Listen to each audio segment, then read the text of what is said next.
सिकंदराबाद में पेश आया एक अफसोसनाक वाक़े में आखिरी रसूमात के लिए रकम न होने पर गमजदा दो बेटियों ने मां की नाश के साथ 8 दिन गुजारे। ये वाक़या सिकंदराबाद के वारसीगुड़ा इलाके में पेश आया। वारसीगुड़ा के बुद्धानगर में रहने वाली ललिता नामी खातून की खराबी सेहत के सबब मौत हो गई। पड़ोसियों ने मकान से ताउन पर पुलिस को इस बात की इत्तला दी, जिसके बाद पुलिस ने वहां पहुंचकर नाश का मुआयना किया और उसे पोस्टमार्टम के लिए गांधी हॉस्पिटल मुंतकिल कर दिया।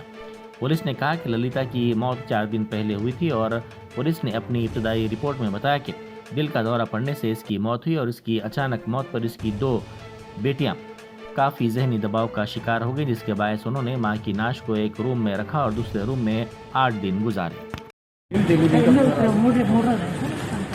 తెలీదు అవన్నీ రాసుకుంటా వాళ్ళు కొద్దిగా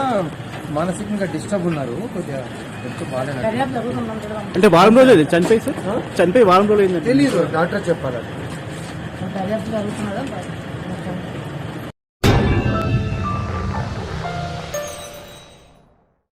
Germanton super speciality hospital national award winner doctor Mir Jawad Zar Khan, German trained senior orthopaedic surgeon and director, माहिर डॉक्टर्स डॉक्टर वासिफ आजम और doctor Bharavi Chunduri, senior cardiologist और दीगर डॉक्टर्स नुमाया खिदमत अंजाम दे रहे हैं। Robotic surgery, advance cath lab, MRI, operation theatre, ICU, 2D ultrasound जैसी सहूलियात से आरास्ता कॉर्पोरेट लेवल हॉस्पिटल। वाजबी फीस में हर मर्ज से शिफायाबी के लिए Germanton super speciality hospital, Attapur,